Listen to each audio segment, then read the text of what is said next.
God, I'm not. Kill me. I just need to like fucking see what I'm seeing here. Who's actually fucking playing? That would be helpful if I knew like Watch any of your these F players or even a bombs. Fair. goddamn team name. Watch your language. We don't fucking Profanity. say fuck out here. It'll I say say, fucking old fuck out here. chaps, I could use a team name over here. But Uh, yeah. Ferryman versus the King's Knights. Oh, we're live though. Oh, we are live. Hi, welcome to the QSL. My name is Wolfman Sam. And I have joining me is Havoc That's me. and then Panda. Hello. So tonight we have an exciting match of the Ferrymen versus the King's Knights. I don't know. Which One sounds more masculine than the other. You know what I mean? this is true. Is it fairy with ERRY No, or is it fairy? it's like Karan, the dude that ferries the souls across the desert. Gotcha. I was about to say a fairy man. That's not very intimidating, but The Ferrymen, we played them last week and it was pretty close games, so I know that they're a really solid team. I do not know much about the King's Dukes or King's Knights. hmm. Do you know if they have like a favorite pick at all that we can look for here, or anything about their play style that makes them interesting? Well, I know they're all Puerto Rican. Interesting. High aggression it is. Carry on.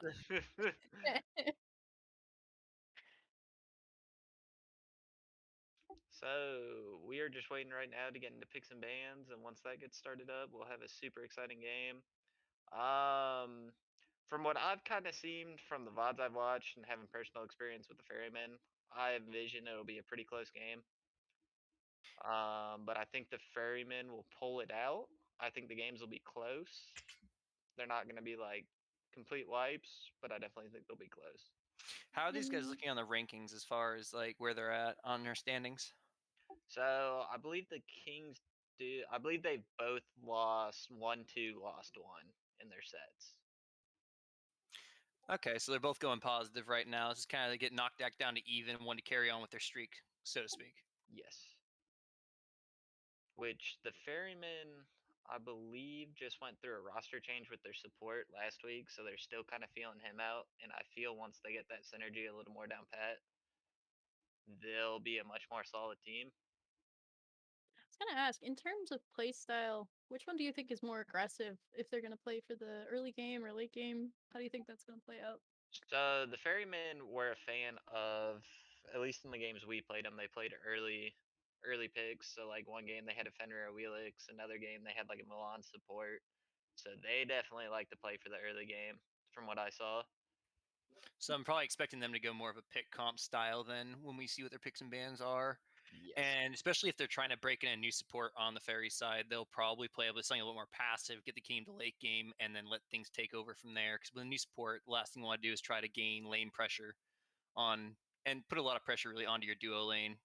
You want to let your other more veteran players take it over, gain some power for you in other lanes so you can flex on them and lean on them if you need to, depending on how much pressure you lose in duo. It'll also be very interesting to see if the other team decides to also go into that pick high aggressive early comp because they have a new support, if they'll try and pressure the dual lane early too.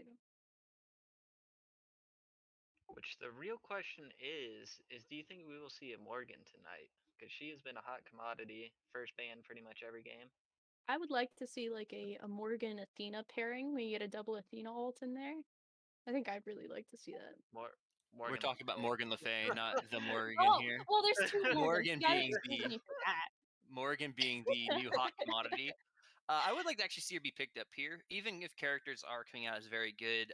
Having good synergy with them is always something teams have to work a lot on, because it's nice to have a new character, but to know how to play around one takes a lot of practice, and she hasn't been out quite long enough for I think people have gotten down to that pitch perfect play style with her yet.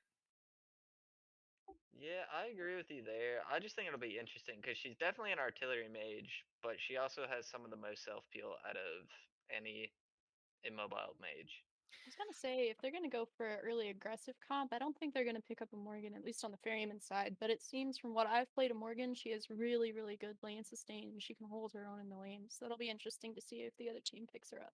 And one of the dangers of those high self peel mages is we might see the mid laners get a little bit too aggressive, a little bit out of position, trying to get those up close and personal knockups with their two there. and that could lead to some dangers and easy picks on the mid laners. So if they do pick up a Morgan, I'd like to see how they work that into their comps. And Havoc, being our resident jungle main, where are you looking to put the focus on the map? Well, if I knew that they had a new support, I might try and sniff out that side. Really, especially try and put a lot of pressure on the support and the ADC. If that draws the ire of the team, like brings the attention to duo, I would start putting pressure on the opposite side of the jungle into solo lane. So it'll be very, very interesting to see how the team plays against the Ferryman's potential weakness in their new support. As for the Ferryman, if I was their jungler, I would kind of ditch the duo side if I know that they're going to be falling behind and try and push the other two lanes as much as possible. So we might see a really high pressure mid from the Ferryman or a high pressure solo in order to capitalize on the presence of the jungler even more than they normally do. So that'll be very interesting to see.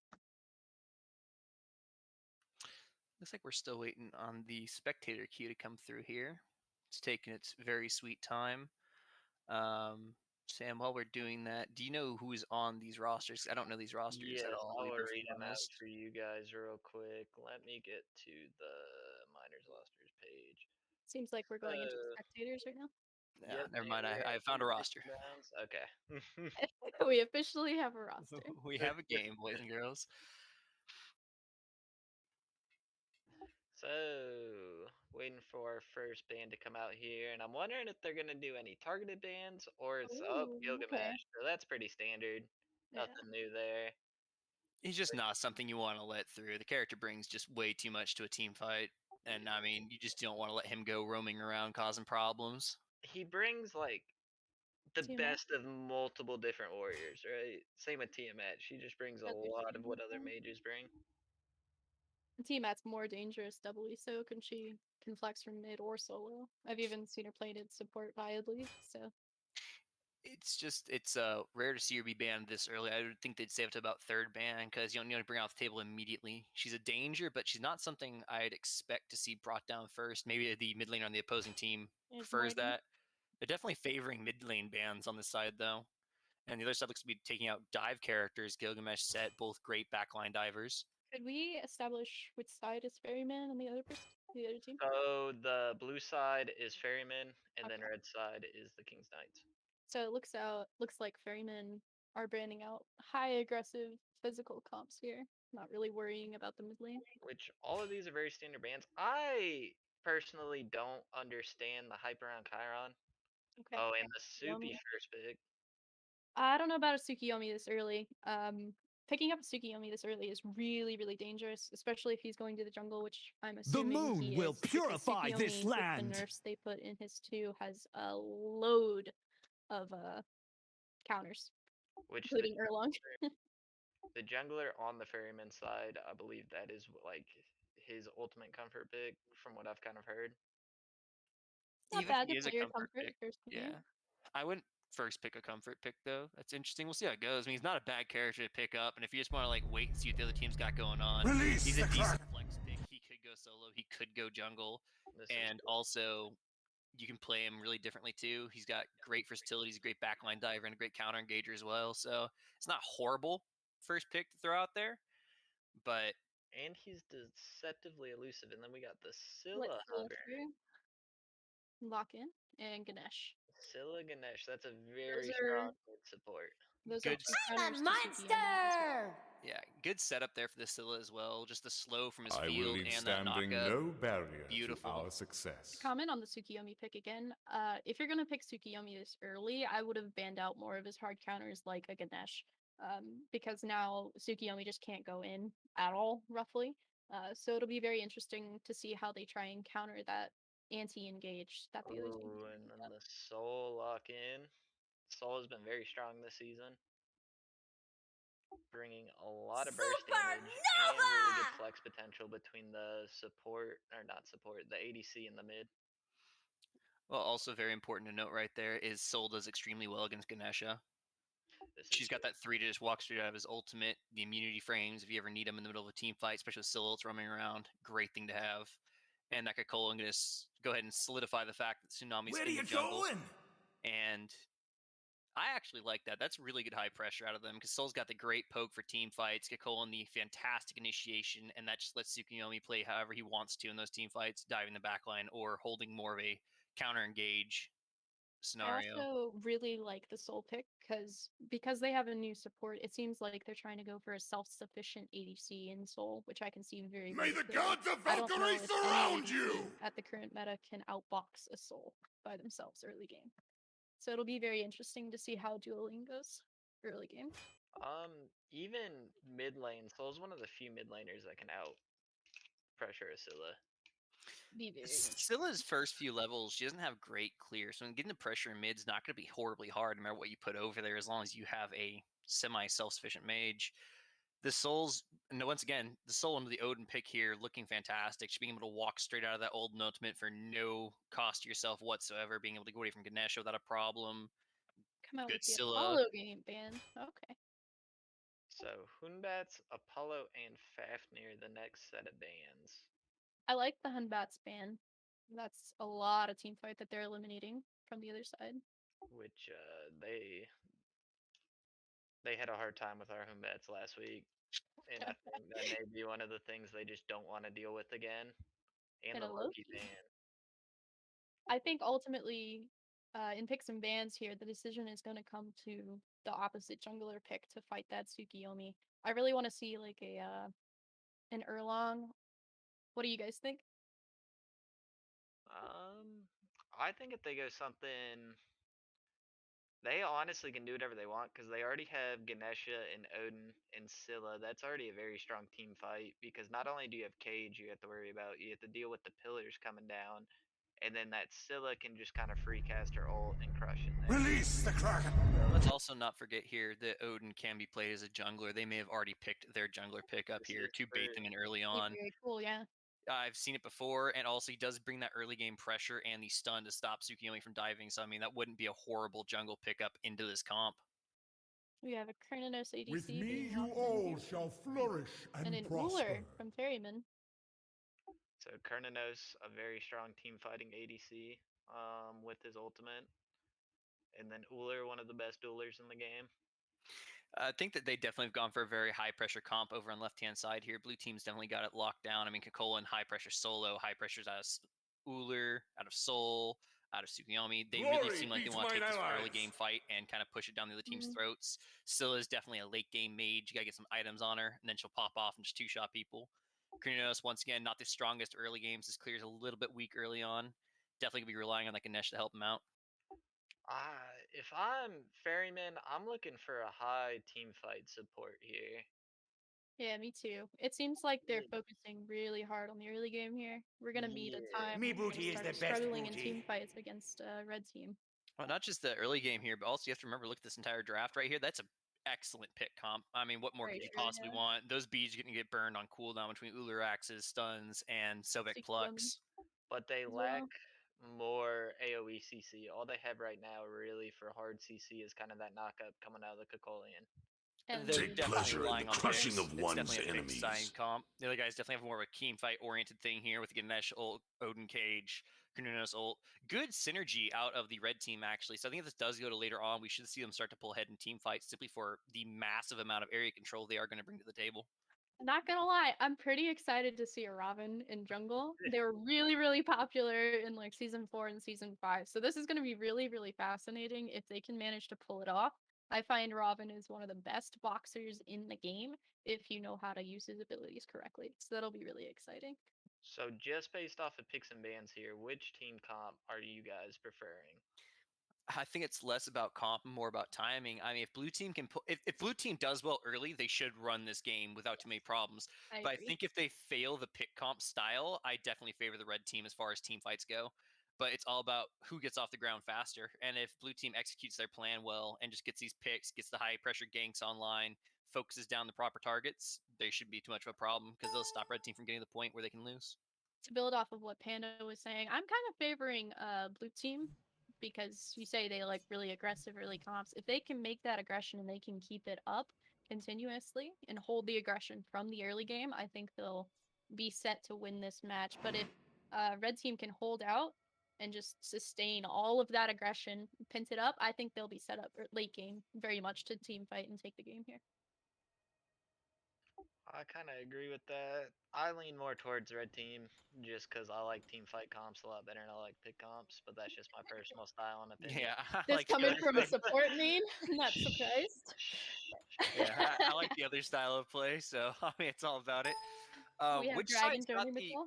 which side's got the alternate running support here? Is that going to be red So team? that is blue side.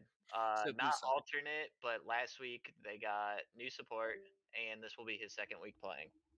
Okay, so that is going to be boy greatness over there on the Sobek Yes. running to fill us in. And I mean, I like that playing Check out the builds confidently. here. He's got a benevolence build going to the Gauntlet of Thebes, very standard. Hog for that quick clear early on.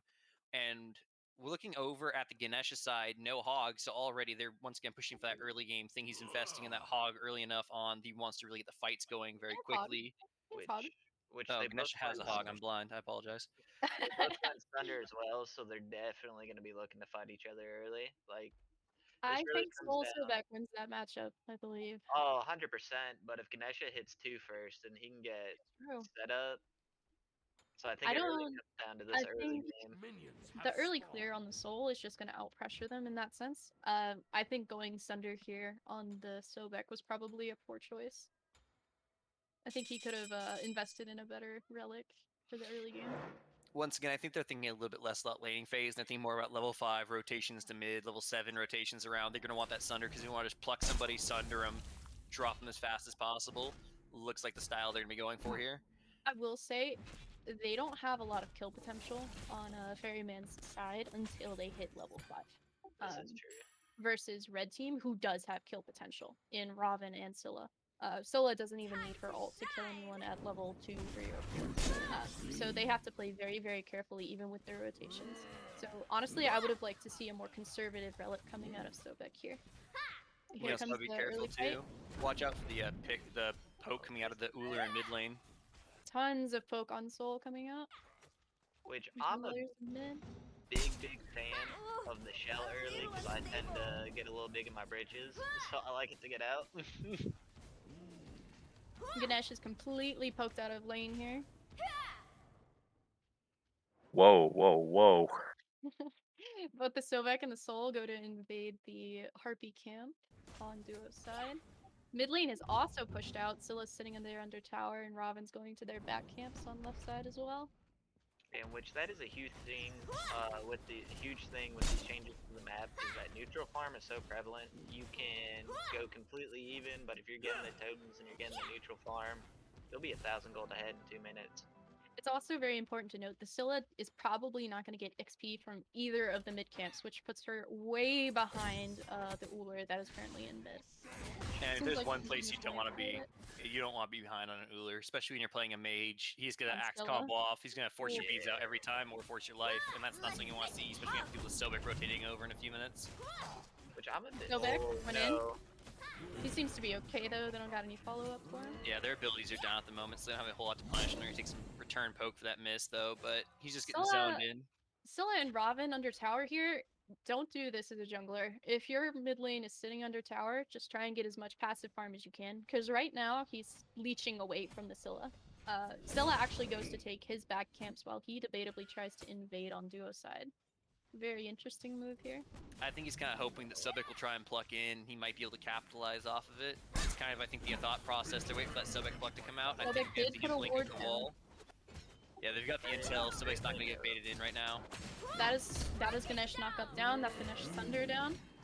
They've got Ganesh low, but they can't do much about it. They know that the jungler's right there, so they're going to have to just back up. But, I mean, good rotation there. A lot of wasted time, though, for that Very Robin. much so. And then first blood goes down the solo lane. What's going on? Wow. First blood goes to Odin in the solo lane. So Against how do you guys feel Olin. about the fighter's mass start? I think with recent changes, it's not as strong as it was. It's still fine for sustain, but the problem is you just don't bring a whole lot of kill potential to that lane. You'll stay alive for a long time, although Odin proving us wrong on that one. Well, the fighter's mass, you'll do a lot of damage because that's all it gives us power.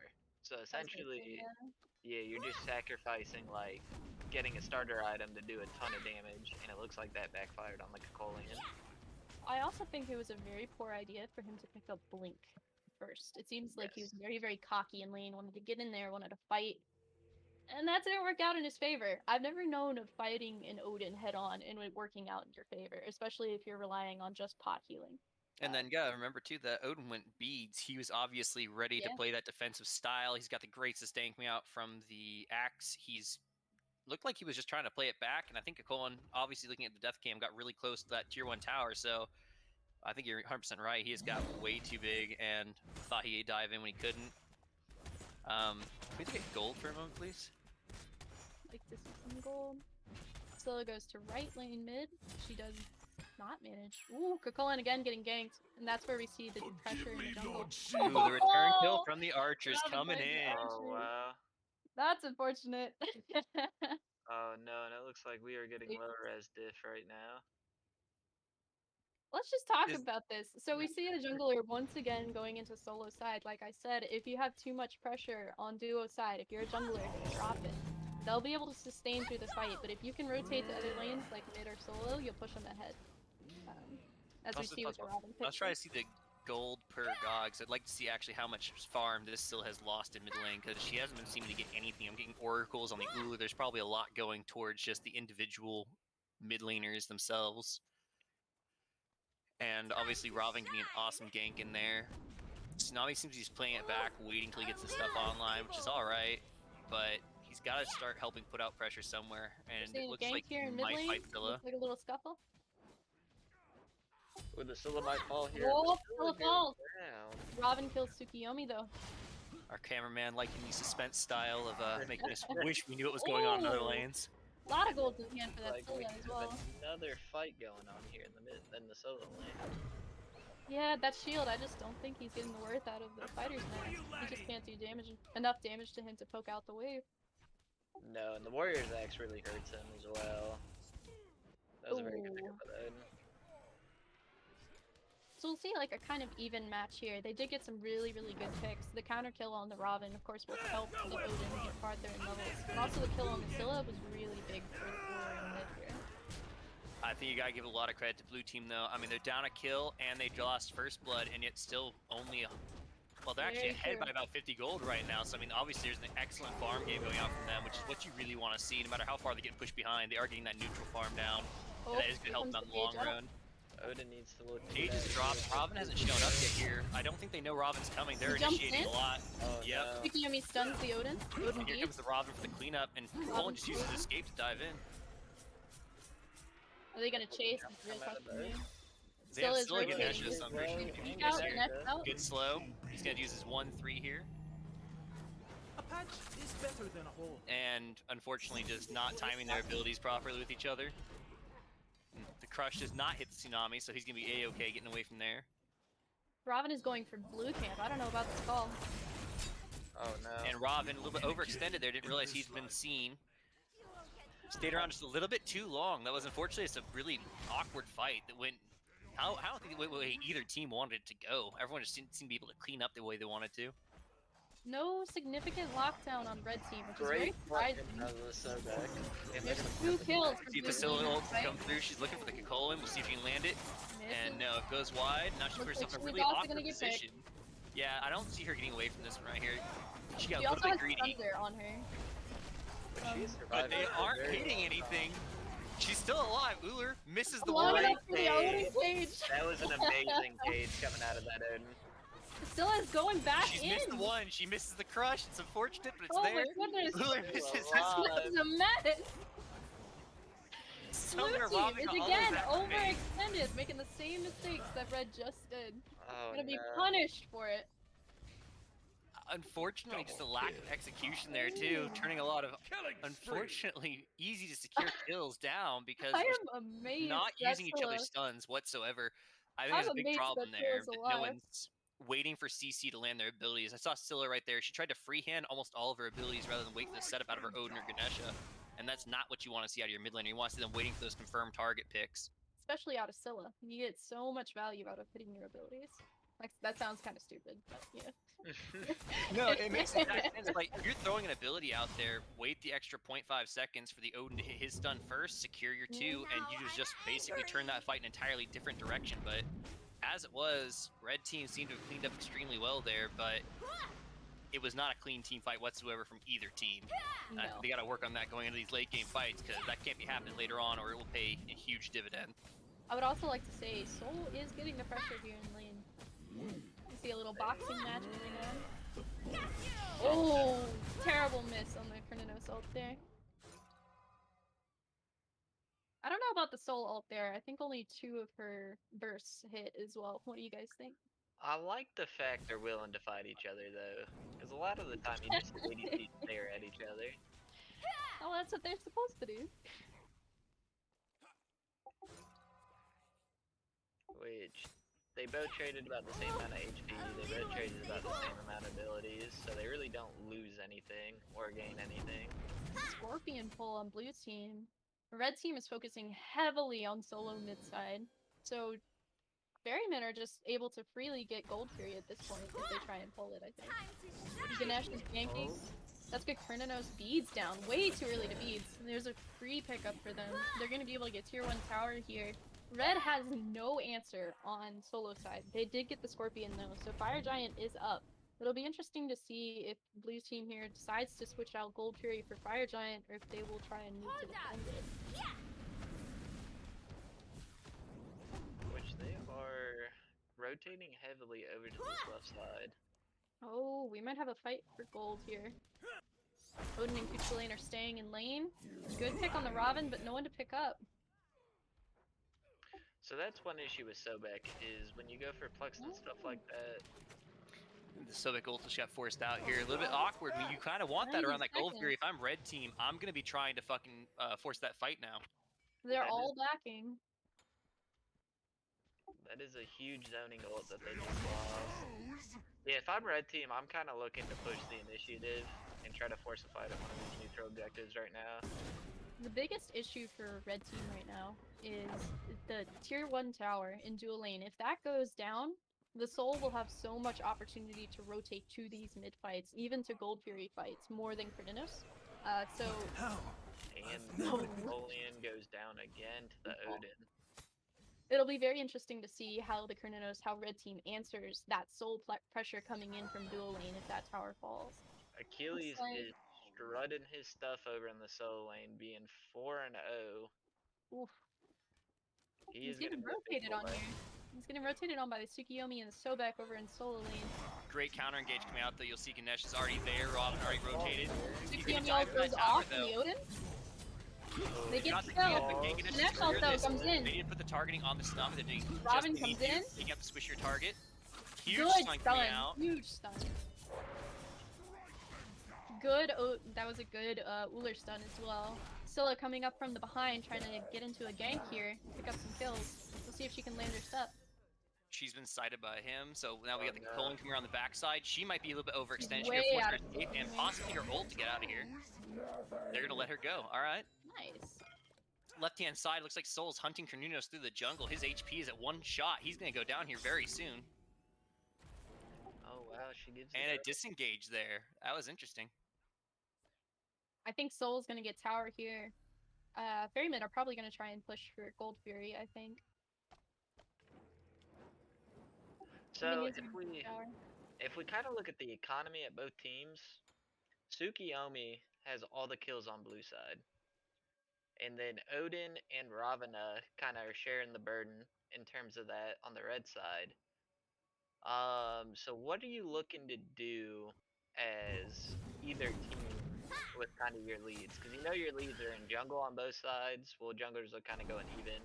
And then your solo has a pretty substantial lead. Honestly, if I was on red team here, I would be terrified of that Soul. Once she gets Bang Props online, she also already has Fear the Magus. She's going to be able to shred through all of our backline. And since they're not putting any pressure on this Soul, she is growing so big in lane right now. She's 2 levels over the Kerninos. Until we hit late game, that Kerninos is not going to be able to team fight without being shredded by the Soul or by Tsukiyomi. It'll be And very also, interesting to see. yeah, and to take right along with that, if you're red team, the first thing you want to do right now is you want to take your Odin solo lead, bring that over to dual lane, force the Gold Fury fight. Mhm. Try and get the soul pick is what you really want. Odin's there. You want to use your Odin lead to basically counter that soul lead and also force the objective. Because the Cullen is not tanky enough right now to dive that backline and live very long. He's got Mystical. That's not going to save him for too long. He can get locked down quite easily, especially with Sunder on that team, and just blown up. You would like to try and force your lead over there, but Odin has not yet really joined these team fights in other lanes, and I would like to see him start coming over here, forcing the pressure out a little bit, and We try and might maybe shut the see- soul down. We might see a fight here up by red camp. Sobek is really extending here. Tsukiyomi is going in. Which They might be looking to engage. that's what you need to do as blue team right now. Because if you look across the board, everyone except for the Kakolian has a level lead, and you Mhm. kind of want to use that to your advantage because you know you're ahead everywhere. Swing your rate around. And to add, the later that Scylla gets, the more dangerous she's going to be. And the fact that they really haven't been able to shut her down too much, they only have 1 kill on her. The more items and more pen that she gets, the more dangerous it's going to be for everyone on the map. Which it looks like they're just gonna start up the gold tree here, which there is reward on it by red. We'll see if they remember to defend or just let it go. The It's a Uller half did get HP pushed so out of far. mid They here. might be able to fight this, but it's all about the secure now. They need to reset, or they need to either commit. They're committing Looks to like it. they're They're not committing. going for the retreat. Tornado's Blue all team down and blue secures team it. That's takes good. it. Are they The going to be post able to going get in, out? and they're just going to disengage. They have Robin coming in from the flank. They should really be pushing Still the energy looking here. for it. Unfortunately, no. The team just disengages. They're one. going to secure a tier 1 and right as an exchange for that, but they use quite a bit to not get any worth out of it. I don't think that's the trade you want. No, that was not a good trade for red team here. And Which also, it almost kind of looked like the Scylla DC'd there. She quit moving in the middle of that fight. Looks like she did DC, yeah. Yeah, That which is really if unfortunate. she was moving and threw her ult out there, that might have been a different fight. She may have gotten the gold fury too. I think I did see a crush on the floor there after it had died. I wonder if she threw that out before it died or if she was just looking to pick up some kills. and also some unfortunate timing on that Robin rotation too. He was just getting over there. He'd been there a little bit quicker. They would probably been able to catch them in a hand over anvil type situation, really been able to pick up some cleanup kills. But as it is, the only thing they're going to walk away with right there is some downed ults. Blue team, though, probably very happy with what they just got. They walked away with a Gold Fury and their lives. A rare combo. Didn't blow a whole lot of relics. Beads did go down on the tsunami, but other than that, looks like they're sitting pretty. Pretty free. If I'm blue Where? team, Oh, sorry, go. you're good. If I'm blue team, I'm just looking to keep forcing my lead. So I'd probably look at these low towers that are still up, and then like pyro, and then maybe kind of start planning for fire. Like start prepping up for that. I would send our soul to split up 2 waves on duo side and rotate straight to fire because the wave pressure on duo side right now is heavily putting their tier 2 tower into a lane at risk, which means Phoenix is at risk. And because it is so far from the fire giant, if you can rotate before the enemy ADC, you're gonna have so much more fight pressure just because there's 5 people instead of 4. So if I was blue team here, I would also be trying to go for fire giant, but I would send our soul to split push and go straight to mid. What would you do as red team against this right now? So I'm looking to take good fights, right? So I really want to fight where I know we have the advantage. So if that means we can catch 1 or 2 players out and jump on them, just numbers advantage them, or if we could try to force a fight towards one of our T1s, is where I'd be kind of looking to fight. It really comes down to the support to kind of start looking for these picks and always have someone around him to where if he can catch someone out, someone needs to be there to help clean up with them. That's something I noticed. The Sobek is getting some really, really good picks and really good plucks, but there's just no one to follow up on those amazing plays that he's really making. And I'd like to see this Ganesha start using his ult a little more aggressively. We've seen it come out a few times, but it's mostly been for like counter engages or to fuel for someone out. I think that ult he had on Gold Fury was fantastic. The problem was, I Oh, think that still a 100%. DC really did kill their energy right there because that was like the go moment. And unfortunately, if you're mage DCs, your go moment's kind of over. You have to back down. 100%. They dropped all the correct ultimates there. They got the Tsukiyomi beads. Raven was rotating from the rear. Just were not able to execute properly with that DC right there. So they'll have to come back from that.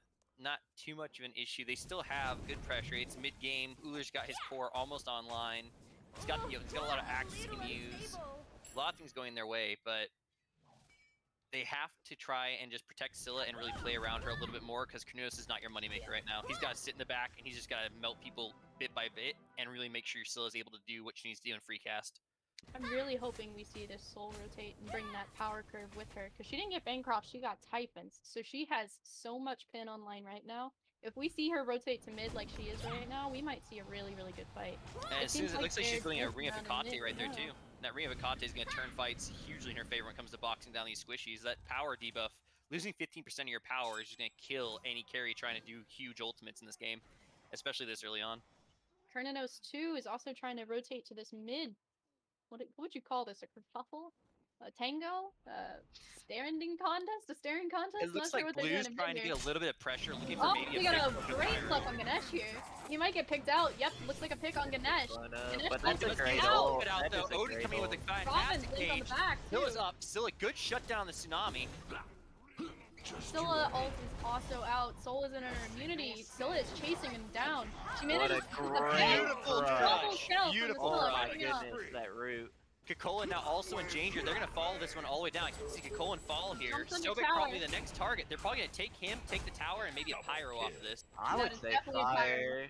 I think it's a pyro. They don't really have to They change just it. got straight. Their ADC is on the straight wrong side of the map for a QSL. fire call right now. The ADC is all the way over next to a tier 2. If they try to do fire, Great they're going to have to rotation. cut this close. I'm That's just the saying, fight you we were need talking big about. plays like that, yeah. You need to pay That's attention though. the- Scylla's got low mana, and Trios is on the wrong side of the map. You can't go call in a big fire on that sort of situation. You have to wait, like they're doing right now. Take the small win, take the pyro, fight their way back in, get Yeah. what they need to. They picked the soul, which was the right job. They're gonna take the small win here. Trios is gonna get 2 tier 1s, which is fantastic. They're cleaning up some towers. It's not the best thing they could have gotten, but they got enough to pull them back into this game, even it up, and take the lead here. Yeah, I that's the also- turn they needed. That was the team fight we were looking for. We knew it was going to happen with their comp, and I'm really happy to see it come out. The Ganesh ult was a little late, but they managed to I give that fight straight up to the Ganesh and the Odin. Yeah, he because- Yeah. managed to get his ult out. Yeah, I thought he wasn't gonna be able to get it out Yeah. before he died. He also, did though, and that that's Robin fantastic. blink was perfect. Mwah. Fantastic. Because if he did not drop that ult there like he did, I'm pretty sure it hit 4 people, so they all had that prot debuff on them. I think he even thundered someone as well I think so in that fight too. before he died. Could be wrong about that because this isn't on cooldown. I did see a thunder going Well, out. it has 2 charges. Oh, well, I might be just dumb then. That's also a possibility. So we see Soul going back to dueling here. I don't know about this call here. I would definitely be trying to push mid with your team because they're definitely trying to fight for Fire Giant right now. Or not. They're just pulling off at the fight. That's very weird. You see almost the Since they same have thing the numbers. red team did last time, where the ADC's on kind of the wrong side of the map for this team fight. Now, had they had just the intel a moment ago that Soul was over there and seen her on the Draugr, they probably would have taken that fight a little bit harder. We see And Scylla Nash ult getting coming out engaged here. again. Cornelius gonna follow up. Tsukiyomi ult coming out. Aegis down on Scylla. He's up there, but Colin's about to rotate in from the side. Odin's got an eye on him. Soul's heading this way now, but she's coming all the way from base. Not bad. They pulled out a lot of ults from that. That was Tsukiyomi and Ganesh ult down, but that was also sorry, it was Tsukiyomi and Ganesh ult from 2 different teams, but Kernanos ult also from the red team. That's very, very interesting. They pulled 2 ults, 2 very, very big team fight ults. So if I was blue team here, I think I'd be trying to fight. It looks And like they're also, trying to that fight Scylla here in just mid. blew her Aegis. You have to remember that's down now. She's got beads, but that's easily plucked by this team. So I mean, this is a fantastic position for them to be in. We got relics coming up all over the blue side, and we got a lot of relics down the right-hand side. Aegis down on Scylla. I'm seeing a ward down on Ganesh. That's not very expensive, but we'll take it. Something interesting to point out is that the Tsukiyomi has already upgraded his blink.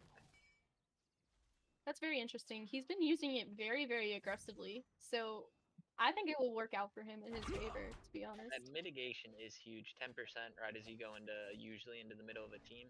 Especially if you're going into like a Scylla. Not just that, the lower cooldown. He upgraded that a few minutes ago, and I think they were trying to really play off the aggression they had at the time. He's just trying to get in there and burn relics, which I think he's doing a very good job of doing this game. As he's really been pressuring that back line, making them really have to worry about him a lot. And if they combo that well enough, they can probably get a really good initiation with this Colin. Kernanos over there just solo taking Oni Fire, or Oni Fury, while they have this little dance over Fire Giant. Looks like he might die. So he has to back. I don't think he can kill it. They're having a fight over here by Fire Giant Pit, though. But they have no Ults intel. are They up. don't Odin know. ult out. Phantom going down. Subek ult going down. They might look to re-engage here, but once again, they Really don't have the engage intel. here. They're now seeing the Canunos in mid. Ganesh You might ult see down. harder engage. Ganesha had a great Zenning ult, and now it looks like Sobek might die here. Krininos is rotating in. That's Scylla crushed down and hit about 4 people. And Tsukiyomi Red ult got comes grouped out. up in the wrong corner. Ganesh dead. Couldn't Cole and not follow him. Raven dead. Looks like they're gonna clean up here and get Fire Giant. Scylla ult out though. Uller misses his axe on the Krininos and has to run away. Very strange. Both teams have to back here, neither can pull Fire Giant. I don't think there was a decisive winner of that. What do you two think? no, that's one thing I was gonna point out was I'm really liking these team fights because with both of these teams being extremely similar in skill, it's showing on the stat line where we are once again down to a sub 1,000 gold lead, 21 minutes in, but you just don't see that. And it's really interesting because when they fight, they're trading out even just about every time. I will say, blue team did, or red team did get 2, I'm sorry, blue team did get 2 kills there, but it doesn't seem like they're prioritizing on those kills. I think They're the going over issue to is gold side and getting gold fury though. they're making the right play here. A big team fight happens. Most people's relics and ults are down. You have a good chance to go for something, and they're doing exactly that. Colin walking up, zoning him out. They're going to take the Fury for absolutely free because Red just back, did not do too much there to leave someone there to keep an eye on that. When you don't have vision on objectives, you have to keep a person there to make sure they don't backdoor it while you're trying to buy items. And also, you'll notice during that fight, Blue didn't have a whole lot of wards over on the Fire Giant side, which is now mostly red wards. So having Soul on this left-hand side of the map means they could do exactly what they're doing. Pressure Pyro and even maybe pressure Fire Giant. And now that you see Soul on this side of the map, they might take this fight a little bit harder knowing that she's not going to be there. And I expect to see Red start to take aggression right now on the right-hand side and begin pushing for a fight. I also want to touch on Scylla's build. It's kind of different for me because I took a small break from Smite for a few months. I've never seen a build like this. Lifesteal Scylla. That is fascinating to me. It has pin, it has power. I'm not sure about enough cooldown though. Scylla has really, really long cooldowns. I would have liked to see like a Spear of Gesso or maybe even a Chronos Pendant later in the build. Soul Gem and Karan's coin both give cooldown, right? Charon's going to give us penetration, not cooldown. Yeah, 10. Yeah. Well, she at least has 10% coming out of the Soul Yeah. Gem right now. But by the time last meta we had, there was 40% cooldown at least by level 10. So this is very interesting coming out of the Scylla. She's very much playing to two-shot somebody, and I expect to see a raw Tahuti come out after her next We item gets have finished a up and Cole just on 1-2. fire. Cole on fire by blue team.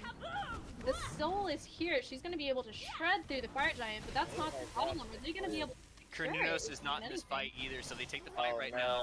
They can't Ganesh is secure not it. They here. don't have the secure ults. That's Ganesh ult down on the fire giant. Soul ult. Soul's going to have to ult it. And they do get it with the soul ult. Scylla also went down there, was not able to steal. Scylla sneaks up on the backline. That's soul beads and Eye gets down. Odin blinks in. He starts charging up his stun. It hits nobody. They're chasing him down though. Odin jump comes in. Ganesh ult down. Ganesh dashes in. Kuchelane jumps in. Great to call in ult. With a dead soul, but a dead Robin, and a dead Ganesh in return. Is Odin also gonna go down here? It seems like they will. They're banking on that fire giant regen currently for the fight. Kuchelane also goes down though. 2 kills on each side so far. Odin charging with the stun. 2 for 3 for red three. side. So they do lose Fire Giant, but they take enough back to make it worth it. And they're not in a horrible spot. Unfortunately, the Fire Giant is on the duo lane there, so they can still force towers down with that. The lead is also a little bit favoring blue, but at this point in the game, 2,000 gold is not a big deal. It's basically wards in hand and upgraded relics for the most part. Maybe it's a tier 1 item. I don't know about that call on Fire Giant either. That was incredibly messy. I definitely think I would have taken the fight first and then done the fire, you know? They were using the intel they had, which was Cornunos was in the upper left-hand jungle. He crossed over a ward. They knew he wasn't going to be there, and they figured they could take it, and they did. And they manage to secure the Fire Giant. Scylla ult was used on the Fire Giant, just wasn't timed quite right. Did lose the fire there to the blue team. The problem was their execution. They probably should have left the Sobek with like a Cole in there to kind of peel for them, let the carries get out alive. Unfortunately, the carries were able to get caught and hunted down. It's very unfortunate. It seems I wouldn't have minded the trade for the red team. That seems like an okay trade. Having the Fire Giant on the Sobek and the Uller is kind of scary at the same time because they can split push these towers very easily. But at the same time, not on anyone else, and you get all of that pickup gold from killing that soul. I would be okay with that trade. So a big thing I want to point out is on both teams we kind of had two people that have all the resources pumped into them from these fights. So Tsukiyomi, last I saw the stats, was 7-1, and then Odin was 6-1 last time I saw the stats. So both of these people are gonna kind of be the ones who are bringing the bigger items, should be bringing more damage. So we Which see left trying, or red trying to push into left. Here, Uller just went to mid lane. Kuchulain is still in solo lane. This is going to be a 4v5 fight if they try and take it, but it seems like they're kind of pulling off. I'm not sure why. They just saw the Kuchulain with the wards, or with the minions on right side. and we look, this Odin is pumping out a ton of damage, almost matching this soul, which is very impressive. I think probably a lot of that was given to him in the lane, though, with the amount of fighting they were doing. I don't think in these team fights I've seen him do a whole lot more than stunning. He's doing a great job of being a zone. His cages have been beautiful. He's been caging everything he needs to. Caging that Fire Giant last fight was fantastic. It just didn't go the way they wanted it to. I expect to see him fall further and further down this list, and that Scylla start climbing by a lot as she gets these last few items online. I have also been informed that it is not Kuchulain, but Kuchulain. Yes, it is. That's my Where's on your pronunciation? And Blue team's just Blue gonna is take the taking primal gold. here. They do have 2 ADCs in the form of Uller and Soul, so they'll definitely be able to burn these objectives very, very quickly if Red Team is not aware of where they are. But it looks like Red, for answer, is going to try and pull Pyro, I think. And I like this Talisman of Energy picked up by like a Colon. That's going to give them a lot of momentum energy to take into it. I would like to see maybe a Shogun's Kusari come out of this team, but I think that's a Pridwin going to come out of the Sobek, if I'm not horribly mistaken. There's nothing else you can really pick up that would be worthwhile. I mean, you could get 2 pluck if we're feeling really thrifty. I mean, they did update that item now with the cooldown reduction instead of the instant double abilities, which we're all very sad about, so we can't have the double pluck. Yeah. And the Pridwin does come through. And then, do you think that's going to be a Compassion Stam? So I assume, judging by the amount of auras he's got with the Heart Ward, the Thebes, the Sovereignty, I assume that's going to probably be a Compassion by the Sobek. So, yeah, there's really no reason to go Animosity on gods like Sobek or Ganesha. Like, maybe if they're playing Terra or Ymir, Terra, I can see. a little bit more. And I would like to point out, there's a fantastic Hero Axe pickup coming out of the Odin over there. And if he's positioned, which he has been most of the time, near his Hunter or Mage, that's going to be huge in peeling them out of damage, and just a fantastic thing to have around. I also, I was hoping he went into Winged Blade because of the Tsukiyomi, but he also picks up Relic Dagger, which I really, really like for that Blink active. Gonna be up more often here. And pay attention too, when this Kronos gets that chin size online, his damage numbers are going to spike incredibly high, and also that Silver Branch Bow paying in good dividends from the Shogun's Kusari he's got in the Ganesha. Also want to say, Red Team has not gotten a single Scorpion this game to stay on their side, so no one has enhanced buffs. It's all on blue side. I guess I'm just not the biggest fan of Pridwin. I would have liked to see a different item in that last slot. Even on the Ganesha, I almost wish he didn't go Pridwin and went like a Stone of Gaia there. Because they have so many more knockups on the other side. I really like the Pridewin pickup for the Ganesh here because it seems like he's in the middle of everybody when he uses the ult. I'm not a support player, but I think that's pretty good. It's personal preference. It's also, he was picked up too. I mean, he wanted it really that early on for the cooldown reduction more than anything. At that early on, your passive is not going to do a whole lot. You want that cooldown reduction for a very cheap price. That's a lot of abilities out of blue team here. Red is looking to initiate with the Odin and the Ganesh. Ganesh jumps in here. He gets stunned by the Tsukiyomi. Odin ult is coming out. Tsukiyomi follows it shortly behind. Scylla manages to get away from the picks. Tsukiyomi stun coming out, gets 3 people. Scylla all 3. Odin jumps down on them. Kuchulain is again cleaning up, but can't fight that Scylla damage. You can't. Oh, Odin is definitely trying to kill the Ganesh here, but Odin Blink comes out, Robin misses his root, Scylla misses the crush, but Odin hits the stun. Soul is looking to come here on the back. She becomes the new target of these four as they chase them down. Soul gets under tower but gets jumped on, rooted, and dies. Uller lands the axe, but doesn't manage to get off enough damage. That was not a bad fight. That was a pretty good fight. One big thing I think they have to do is blue team is stop trying to kill this Ganesha so hard. Almost every single team fight, it's been them initiating on a Ganesha, and every single time they do it, other team's playing this perfectly. Ganesha ults, Odin dives in, he cages, the entire team collapses. And you've just blown all of your hard-hitting abilities, and even the Tsukiyomi ult was used there to try and pick a Ganesha. I would like to see them go for a slightly softer target. I think a lot of the reason they lost that fight is they're really on that tank way more than they are on the carries. This Odin has been doing an amazing job of using his cages in a very unique way.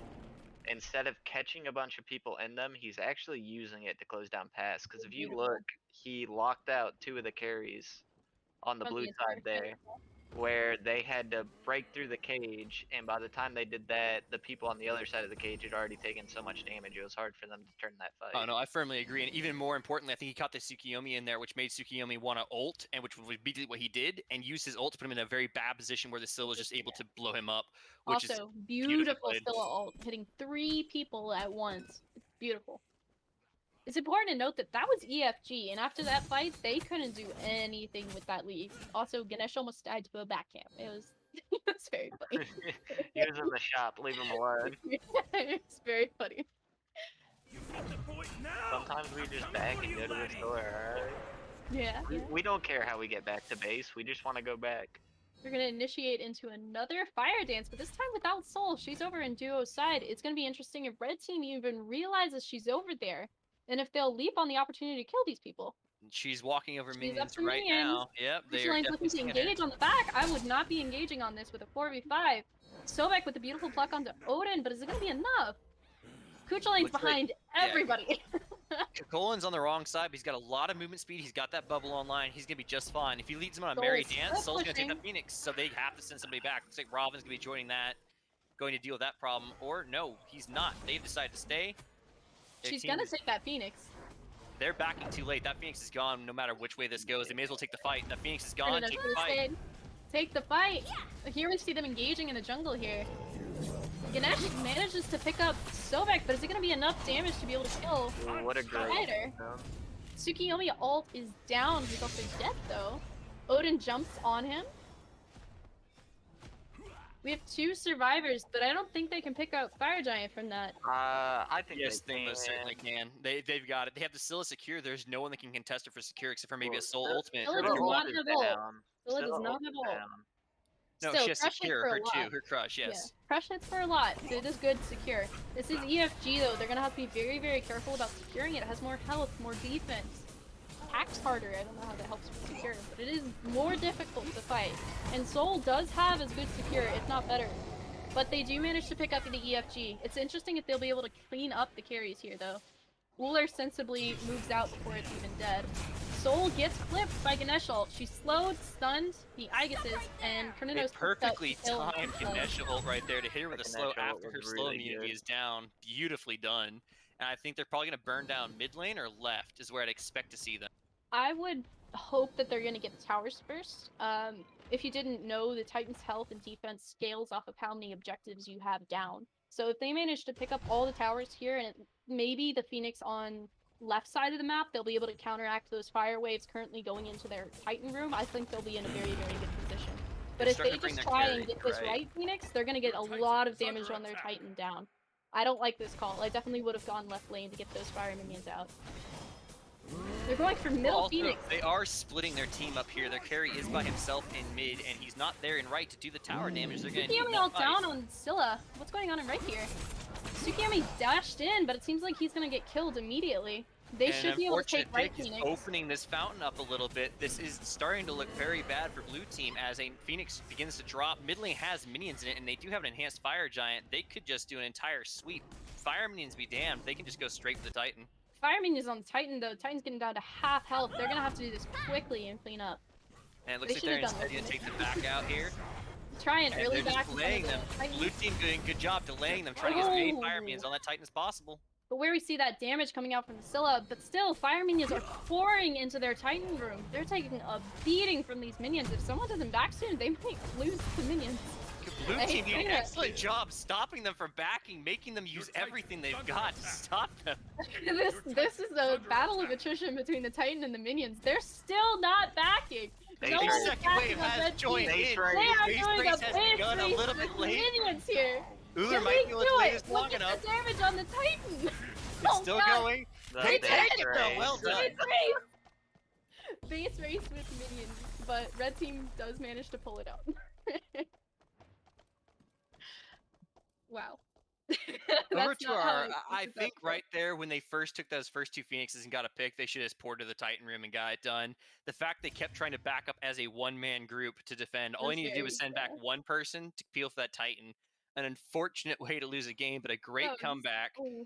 That Odin did a fantastic job all game, was just everywhere. His ults were beautiful. Ganesha he- definitely did a lot for them. Their team fight potential was just, I think they were just doing a better job of using the Ganesha as bait and then securing off of it. And the other team seemed to be a little bit too interested in trying to find that pick on the Ganesha. So I think We also next see game, I'd like to see a little bit better target focus out of this team We and a also little bit see less that support. damage coming out of the Scylla late game, pumping out the numbers.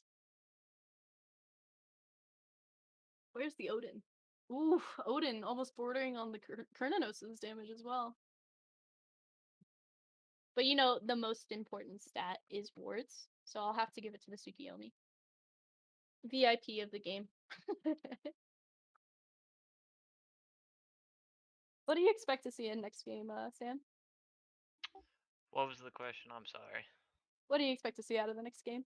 Do you think Um, they'll still try that aggressive comp, or are they gonna switch it up?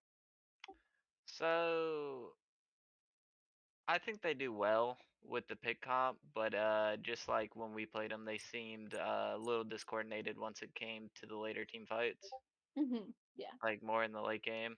Definitely Whereas something they're gonna Red have to work on. side seemed like that they were way more coordinated with their target focus and kind of the way that they were playing out their fights.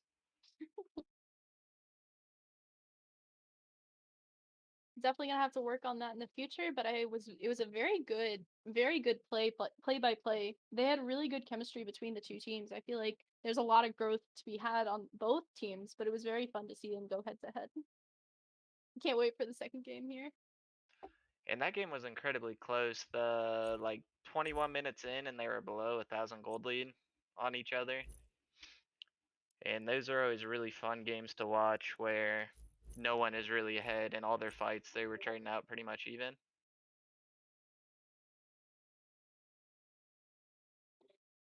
So if we have to reiterate, who do you think's gonna win the next game? Even before we get into picks and bans, who do you think is the likely winner of this set? Um, Do you I think it'll think go 2-0, or are we gonna see a 3-game tonight? I think if red team plays the way they did in this game, they'll take it again. And if blue team doesn't make the adjustments, they definitely need a little bit more team fight because their main team fight was coming out of the Cacolian. Gotcha. They had a lot of single target damage and a lot of single target CC, and they just weren't getting the picks they needed. Gotcha. What do you think, Panda? Do you think we're gonna see a 3-game night, or is it gonna be a 2-0 for red team here? It really depends on them entirely. From what I've seen, just red team is so much better at executing their team fights. They may lose the early pick comps, which is fine, but if they bring it to that late game, like I said at the beginning, if red team's able to execute in team fights, there was no chance. They drafted a beautiful team comp and they executed the exact way they wanted to. I don't think you're going to see them probably have the ability to come back from that unless blue team gets their target focus together and begins playing their team fights a little bit more coordinatedly. That was a great split push by Soul, was a great idea. It almost won them the game, and the way they stopped the backs, they definitely had an idea in their heads. I think they just got to work on their execution a little bit better. What do you think about Scylla being banned next game? I think that's a likely ban coming out of the blue team here. You can ban Scylla, but on that same mage player, to be perfectly fair, you put an artillery mage in the back and you let them Also cast, true. they're going to do Also a true. really good amount of damage. And also, you take away Scylla, you have other options that are just as potent, like Raijin, who can come in, or Thoth, and they can just do a lot of damage from a very safe distance, have the same escapes that Scylla's got, do a lot of the same stuff. So you could do a solo ban here, but I think that their bans weren't too bad last time. Keep that TM out of their hands, and I think the Morgan probably definitely could be seeing a ban once again next game. It does seem to favor that style of technique On the that subject she of plays with. bans, do you think any of them are going to change their bans? Do you think they'll be influenced by what they saw last game to maybe adjust their strategies, or are we just going to see the same typical bans coming out from both teams? I think Odin will be banned 100%. I think honestly, I feel like the Tsukiyomi will be banned. I truly do. Do you see the Odin? But banning an Odin is just taking away one character and how he plays. You aren't going to want to pick Odin to every comp. And I think in this style of play, what you're going to more than likely see is they're going to be more worried about the jungler. Because I guarantee you, in the backroom talks, more than likely they'll be like, "Hey, that Tsukiyomi was on me a lot. He was forcing the Scylla out. He did a really good job of that. He was hard to pick. His ganks were good." They're probably going to want to take him at least off of his comfort pick. It's not just about the god. He looked very comfortable in Tsukiyomi. Taking him off something he's comfortable with, making him play something he's a little bit less confident in, might do a lot to relieve that pressure on your mid laner. Honestly, if you don't have a straight counter to Tsukiyomi, the best way to counter him is when he dives in, just to pull him as far away from his team as possible. Yet, blue team really wasn't doing that when the Tsukiyomi went in. They would kind of all crowd together instead of spreading out and going away from the other team. It worked out in their favor for a few fights, but still. I would have liked to see a little more literal counterplay from the red team, I believe, because Tsukiyomi was on blue, and I'm a little dumb. And I think we are going to take a slight break here while we wait for the second game.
We have Of been midline. game 2. Yes, we are. First pick being swapped over to the ladies and gentlemen of that team. So blue team is the King's Knights, and then red Gotcha, team gotcha. is the Nice. Ferrymen. Thank you. Okay. Sorry, guys, Knights a little having the forgetful. first pick over here. Wonderful. A And little they are forgetful. taking that soul out first ban. I don't know if that's a They good ban. seem to struggle with the in lane. It's not just about team fight. True. Maybe if the ADC is like, hey, I'm not comfortable playing against that person is doing that way too well. I understand why they're taking that pick out. Set gonna be banned again. Once again, red team Sticking with lost the same last old game. bans. No, they lost last game, didn't they? Yes, they did. That's the Ferryman over there. And last time the Ferrymen were the guys who banned out Ganesha and Set. So I think they've actually traded bans this time around. They switched sides, I'm assuming here. Yes. The Zombie Crusher is on the team that banned That out was the Scylla. Morgan Yeah. and Tiamat last time. So they're actually swapping bans here. It's very interesting. Blue It seems team, like they're putting more of the focus on the mid lane this time around. they literally just jacked the guy's bans from the last game, which is not a bad idea. There's the Odin ban. Sam, you were 100% correct on predicting that last time. Athena coming out for the Knights. I like that ban. Athena's always dangerous. It doesn't matter where you put her. That god is dangerous. We see Scylla coming out for Cherry. For the Ferryman, not Cherry Man. And Gilgamesh being sliding through the picks and ban phase to go over to the Knights. Gilgamesh They're probably incoming! pretty happy with that. They did like their dive comp last time, so Gilgamesh So is the dive god. I'm a one thing I want to touch on with the monster! Odin ban, a lot of people aren't used to playing Odin or against Odin really because he was out of the meta for so long. So when you throw something like a giant circle that you either can't get out of or can't get around, a lot of people have a hard time adjusting to that. that and you start to see panic beads, panic aegis is almost always forces a phantom out for somebody or another, and that's just a relic slot that you get to really dictate. Now, Phantom's a great relic, especially when it's upgraded, getting those mitigations, but not having a shell there or a blink if you want to be aggressive, very important. Seeing a Morgan coming out. I'm assuming that Morgan's probably going to go in the jungle. Very interesting. More than likely is definitely a jungle pickup there, getting it on early.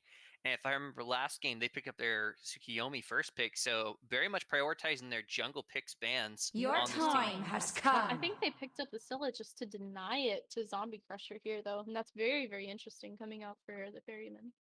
Well, he's got the name Crush in his name. You don't want to give him Scylla, that's all I'm saying. It's a good Yeah, move. but for a team that's so known for their early aggression to pick up the Morgan and Scylla, it seems like they are changing up their gameplay strategy and going for a more traditional play. And I love what these guys are doing over here. Fantastic lineup. Ymir plus Gilgamesh means massive zone control, just denying you the ability to move. Beautiful. That wall is a fantastic ability in the jungle or in a lane. Having a Loki to run around and pick off targets like the Morgan and having his bleed to stop that invis, wonderful to see. A lot of dot damage coming on Gilgamesh too, which is also going to shut down her invises quite a bit if she tries to get in close. We're also seeing a pickup for solo lane. This Gilgamesh, he's going to be able to have a lot more combat in lane.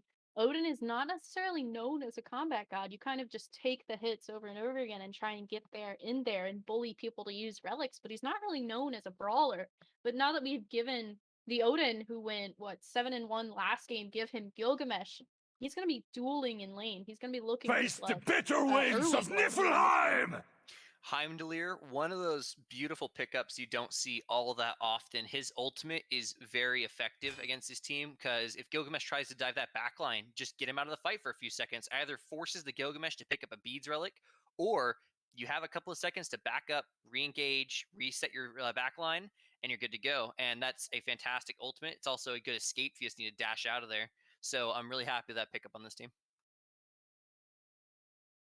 It looks here they're debating who to ban out of solo and ADC. They're also piling on the mid bans. We see Raijin coming out. Even Chiron could be flexed into mid. So we're seeing a lot of mid pressure here from Barry.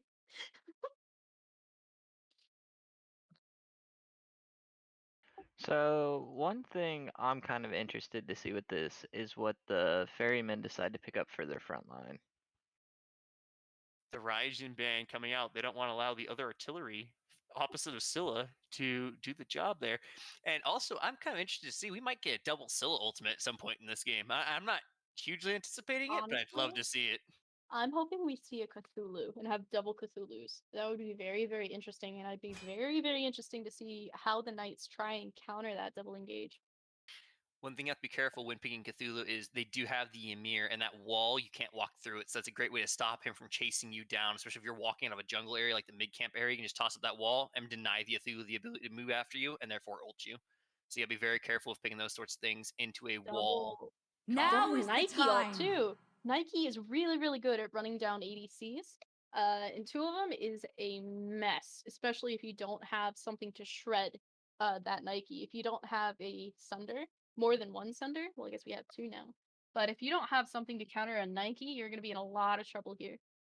Chang'e, I So don't think she has enough mobility. So what I'm seeing right now is I think for the early game portion, I think we're going to mostly see Morgan turning into Loki and Gilgamesh to get these dives on these mages, of which there are about to be 3. And Opwash is very good against Chang'e. I don't know how he's going to fare though with a Loki Gilgamesh Ailer to run him down and Ymir to wall him in. She's just stunning. It's going to be very, very interesting here. Opwash is a weird pickup. They don't have a ton of mobility on their team. Okay, I'm Hercules. glad they decided not to go with Alright. that. Unfortunately, he does get run down by a lot of what Say the my Knights are name drafting 3 right times now. fast, The and I'll Ferrymen punch you obviously in the deciding that face. more of a safe frontliner route is the way to go, and you could not ask for a thicker front line than a Nike and a Hercules. They are definitely going to be a force to be reckoned with, especially when you're trying to run Ymir Gilgamesh through them. And we see Zombie Crusher going with Chang'e in mid lane. I do like a Chang'e into a Scylla. You can immune a ton of her damage. You always have an extra beads or Aegis for her ult. It's a very, very good pickup. She's gonna struggle against the Morgan and the Nike though late game, definitely. She just Yeah, I definitely doesn't feel have like enough mobility. you got to get into a really dangerous position to get your damage off. And I think that's kind of my issue with her is fantastic ultimate. It's going to be a great setup, but the problem is there's not a whole lot to follow up on that setup other than Rama, to be perfectly honest. Loki's there to give you setup more than anything. And We also see a really burn heavy comp coming out of the Ferrymen here. You got Hercules Clock, Nike Slow. It's very likely to burn a beads. Heimdall ult, Scylla, Root, and Morgan stuns. Very, very dangerous. CC wise from the Ferryman here. Sammy, just looking at what we've got so far, which team are you liking better for the take in this game? So I'm actually kind of liking red side a bit more. All right. Just Any particular reasons? The main reason is I feel like Heimdall is one of the most self-sufficient ADCs, especially in team fights. He can peel for himself and whoever's around him very well. And then you have to deal with the Nike Hercules front line, which both of them can catch you out and kill somebody really quick. And then on top of that, with the Morrigan, you have the potential of 2 Scylla ults. Let's say Loki or Rama gets ahead. Now you have to fight that person that's ahead on your team. They have a lot of things that they can do in this game with that comp. Oh, I I entirely will. agree. And just looking at this, red team, once again, it seems to me like they just drafted another dive comp. I mean, Hercules, Nike, Morgan, you know? Especially if she goes that one-shot build where she's just trying to sneak up to somebody, get the stun off, the 2 off, the poly off, and finish him up. Perhaps this Havoc, time how are you feeling for who's going to win this game? I bring the heavens. I am actually leaning towards the Ferryman too. It's gonna be the same thing as last game. If the Knights can hang on, if they can just hang on to getting to late game, they're pretty well set up to deal with the threat. But at the same time, Ferrymen also have an answer for late game in that double Nike ult. Nike is going to be building Rangdas. So she's going to be bringing a ton of damage to the team. And there's going to be 2 of them running around with the inherent protection and slow and all of that that you get from just playing Nike. The later the game goes, I think it's actually going to be more difficult for the Knights to fight against their team. But at the same time, they're not well set up to deal with a dive comp either. You have Ymir. Ymir is one of the hardest gods for me to play personally because he's so easy to get caught out. If you use your freeze, but no one follows up on it, you're pretty much dead. So we'll see how they deal with it, but I'm definitely in favor of the Ferryman here. I do like the Ferryman, but I have to say the thing that I'm looking for is not so much the double Nike. I'm actually kind of excited to see the Morgan turn to a Chonga, get the big ult off, and allow Scylla to just drop the damage down. Be the artillery they want.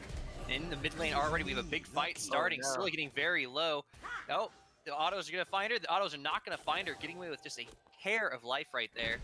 Morgan looking for the return poke. They do have the sustain out of Chonga, so this fight is going to go in their favor for quite some time. The Scylla Crush not being used on the wave, kind of ceding quite a bit of the pressure in mid. I expect these mid camps to go the way of blue team. And one of the things you have to watch out for with those double mage comps is you do have an assassin early. They do have very good clear on these camps, and their autos are doing a lot more, especially during laning fights. So you gotta be aware of it. And they're just gonna not do those mid camps, actually for an early gank and duo possibly, as Loki rotates over very quickly.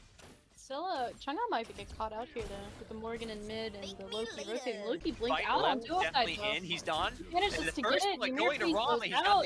They might be able to follow this Gonna down. get a Rama's duo gonna kill, slow. though. His push is still down. His push is still down, and I don't think he's gonna be able to follow this up. But good Oh, return Ymir just kill get a out of kill on Hercules. Loki.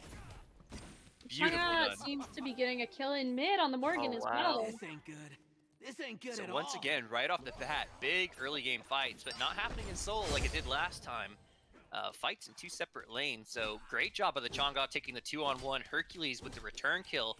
First blood does go to the Ferrymen, but I think the Knights are quite happy with that answer back, taking out not just a jungler, but also... Oh. Oh, we no. See, that's why Good immunity Chang'e frames. is so good into Scylla. No matter what damage hits you, you can always get out of it. She also has much lower cooldowns than Scylla, so she should be able to combat this mid lane very, very easily early. Which makes me question why the Morgan is staying around here so longer, especially as a jungler mage. You kind of want to be getting as much farm as possible, because you're not useful until you have items online in the jungle. I think they were hoping for that 2-on-1 engage and just did not Yeah. go it all the way they hoped. Chang'e was poked down to about half HP before he rotated over and saw what was going on in the duo lane. So maybe they were just hoping for a return pick there. Hercules definitely kind of a saving grace, got them a little something in that fight, but I think definitely the Knights are extremely happy with how that went down and will happily trade a Loki for first blood and a pickup in mid. We see Omega Bulldog again going with this very hyper-aggressive solo lane again with the tier 2 Rangdas. This time he has Horrific though. What do you guys think of that pickup? I personally think it's quite good. Late game, upgrading that, shutting down the damage of that Scylla by the debuff. I think it's 15% if I'm not horribly mistaken. And being able to stop them from just doing more damage, lowering that attack speed. So if they are doing a Silver Branch bow build, you're basically nerfing their damage by that much more by reducing the attack speed. It's a good pickup. I don't know about this early on. You already have the Nike ult slow. Maybe she's worried about getting dove and just wants a little bit more disengage. Because right now, that's not much of a kill relic. Yes. She could have also been planning for the amount of focus that was thrown into the solo last game, to having 3-4 people in that lane at 5 minutes, so they could have been waiting for like the more team fight-ish relic. I That do was like how the Knights changed up their playstyle. They're kind of focusing on mid and duo a lot more, seen by that early gank and duo lane by the Loki. It seems like they're really prioritizing how much the Ferrymen want to fight, but they have a lot more kill potential this early because Scylla and Morgan don't come online until they have items. But I think once they get like 2 items, 3 items, they're gonna have a hard time doing the same thing again. I gotta say, I'm also kind of surprised to see no Sunder come out on the side of the Knights. Now, Blinky Mirror is beautiful. I like it as much as the next person, but having a Sunder to blow up that Hercules early is very important if you are going to try and focus this duo lane like they are doing. I mean, I think a Sunder there would have meant the difference between a kill or a non-kill on that Hercules, and Blink wasn't used. I think having a relic you plan on using to pick these high-priority targets, like blowing up a Nike, blowing up a Hercules, is very important to have. Very true. Here we see the spawning of the gold scorpion here at the 5-minute mark. Gold-wise, we're sitting about even. Ferrymen are a little behind on gold, it seems from farm. Silly here hasn't backed yet with her gold. Either. She's lacking in items compared to the Chang'e. I gotta Obviously, say though, Shanghai's passive helps a lot as well. you gotta give full credit to the Ferrymen, actually. They are ahead in farm despite having lost first blood and gotten a return kill on mid lane, so they're obviously farming extremely effectively, and Very I think this is the same problem the Knights had last game, if I'm not mistaken, is they were, once again, getting the kills, but not getting that farm. Efficiently farming, yeah. They still haven't picked up purple buff for Rama here. He's gonna try and stop the back and go straight to his purple. Stella here goes straight to lane. Morgan's getting her back camps. Maybe see a gank here in solo side from the Morgan going on the Gilgamesh. Gilgamesh pulls off a little bit, but will be enough. The stun does not get off. She misses. Excellent jump, excellent Very jump. good jump. He did a good job waiting that, didn't burn it too early, waited till he made sure somebody was on him and they actually wanted him and then used it. So he's stepping up. Morgan has left the building though. She does not want any part of that anymore. The mid lane Having a fight's turning what it little always scuffle in is. mid here, though. Yep. Morgan's getting in there. She gets pushed by Hercules though. A wall by Ymir is very, very good. Good damage onto him, but Loki out comes out. Immune on the Trina. Scylla dashes in. Manages to get the Ymir Herc ult out. Oh, that's a very good kill by Loki. Loki. So that was turned into Morgan ult that Loki was here. coming out right there, and Ymir blinks she did a very in good for the job using freeze. it. And honestly, I'll take that trade every day of the week. My support using his blink to get the mid laner's beads. That just opens it up for Chang'e, Loki to do more stuff later on. I like that, and especially with that Ymir freeze being on a very low cooldown. That was a beautiful counter engage. Unfortunately, the Morgan just couldn't get her ult fast enough. She couldn't get out of there fast enough before the other Loki killed her. And it looks like Raptor was looking at that Scylla build last game. He decided he liked it, so he's going to do himself a Soul Gem rush this game. He's very much on board with the lifesteal. That early cool cooldown. idea. Polynomicon being rushed out of the Morgan. See, I don't care for this all that much. I would actually have rather seen just a little bit of CDR. Now, the Poly offers you a lot of really good pick potential, but early on, you're not getting the benefit of having a lot of magical power to really make that hit. I think. Do you guys think she should have gone to probably more like CDR right there? The Poly, it just seems like a really interesting pickup. Honestly, I'm not sure how I would have done it. I would probably build Charon's coin first, just to get that early pin, early power, and just start building the stacks. Poly is really good on Morgan in the jungle just because he gives you mana, and it's really hard to sustain mana in the jungle as a mage, as well as lifesteal. It's a good item to get early, but I don't think I would have gotten it first item. Yeah, first time I would have preferred to have seen like a Chronos pendant right there, give you the MP5 you need, the cooldown reduction, get those more ults off because you're not really using yourself as damage at that point. The Poly more means I'm trying to do damage. Chronos means I want you to use your damage in my mind. Crusher coming out of Loki, which is going to be frightening later on.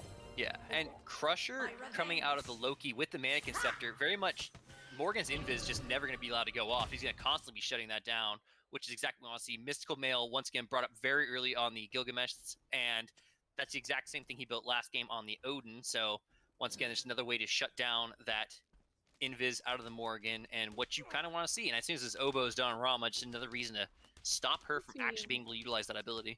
See the support hero here over in solo side. Ymir is haunting the mid lane, but it doesn't seem like he'll get much help from the Hercules. He gets poked out by the Gilgamesh, and Nike finally arrives to the lane. Hercules starts rotating over to mid now that he's seen the Ymir there. Also, the ward coverage for the Knights is not good for this mid lane. They have almost no sight here.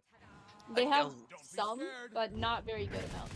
I mean, they had wards up, though, but I mean, this is a fantastic. 2 aggressive sentry wards really gaining them that early mid control on the wards. Good blink freeze coming out. Scylla's beads are down. Chang'e ult coming through. Loki's a little bit off time there. They might be able to secure Hercules. Hercules seems like he's gonna get away. We need a Loki ult or something here to secure it. Yeah, unfortunately, that Loki ult wasn't timed just right, so Syl was able to come out of stunned and actually hop away, and her beads are now back up, so that was quite a few ults there. Beautiful blink stun by the Ymir. Too bad there wasn't enough follow-up, but it was still very, very good. I would actually like to see the Ferrymen begin pushing pressure. That was a lot of ults expended, and They're a relic gonna start or two. heading towards Scorpion, I hope, here. Ooh, Nike get a solo kill on Gilgamesh as he dives. Nope, she was diving tower. I see. And once again, She might be caught out over Bulldog, here. though. She gotta start back in here.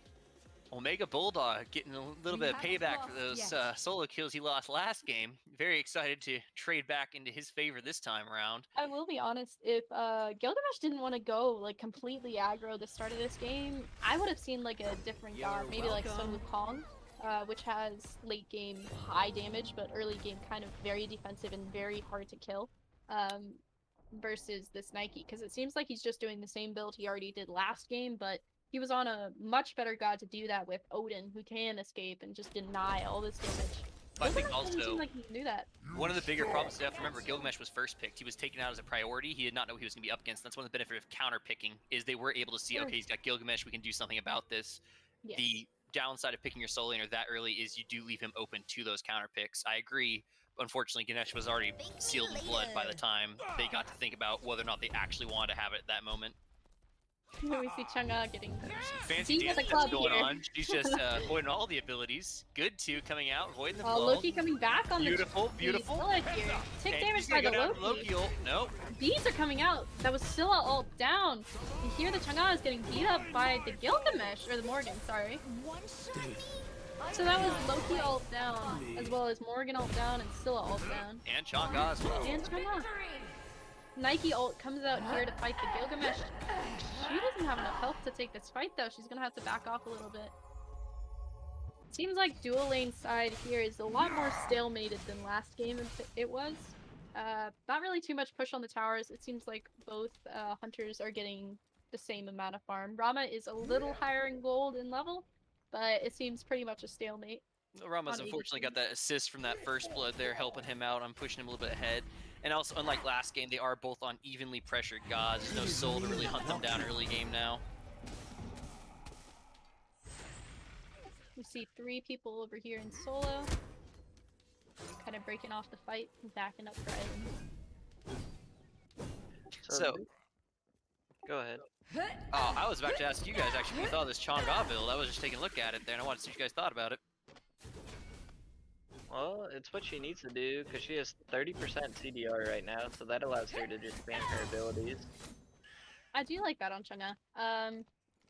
I think that's an okay build. I actually really like that build on Scylla because of the high amount of cooldown.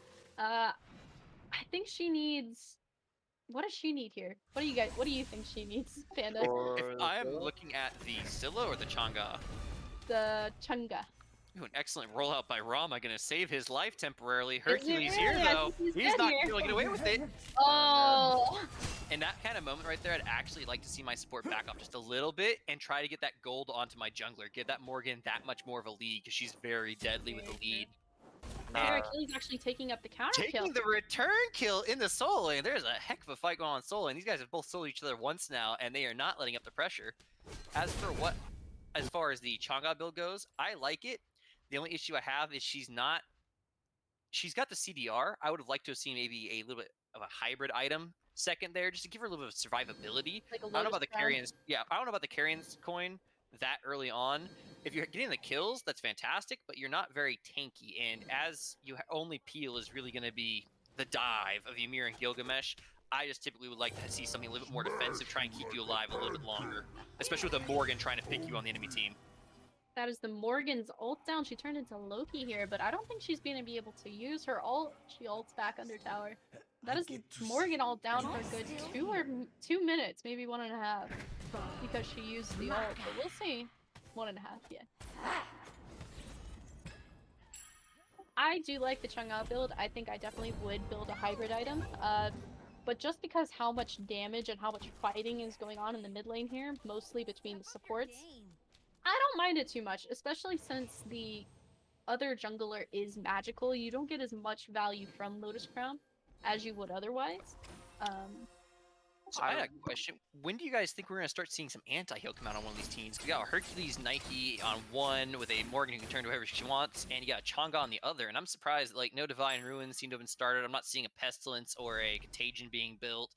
What do you guys think that's going to happen? So Chang'e can wait a little bit because she has her 3, which has a little bit anti-heal built into it. It's a lot. And Actually. then Ymir, probably his next item. Because usually with supports, if you go a full fizz item, you're gonna go a magic item next to just kind of offset your defenses. Especially with when you're in that 3v3, you're gonna be dealing with the Scylla and a Morgan a lot, so that's gonna be a lot of magic damage coming your way. I'm also hoping that we do see a Divine on Chang'e. She has 50% in her heal, her 3. but having that Divine Rune proc on her ult would also be able to spread it a lot more, just because you have to get really close to people to spread that. We see Ymir here blinking in, going for the freeze, but he misses, unfortunately. Hurt pushes away. Gilgamesh is here. We're missing the Nike, though. Gilgamesh all down onto the Ymir, but he doesn't catch anybody else. They might turn to the Rama here. He is split off from his team. That was the Morgan. He's got a great disengage, though. He's just staying real safe, and yeah, That was the Morgan. the Morgan's definitely screwing with you on this cast, I'll tell you that much. But her ultimate is down, though, and that opens up a few doors for these guys. So it's Morgan ult for Loki ult, and that's a good trade for the Knights, because a lot lower cooldown reduction on that. And he's already got his Hydra's Lament built. Looks like he's probably going to Jotuns here, or Chang'e Brawlers. is down. Chang'e, fantastic pickup on the And Scylla. that is why Good we cleanup. build the power.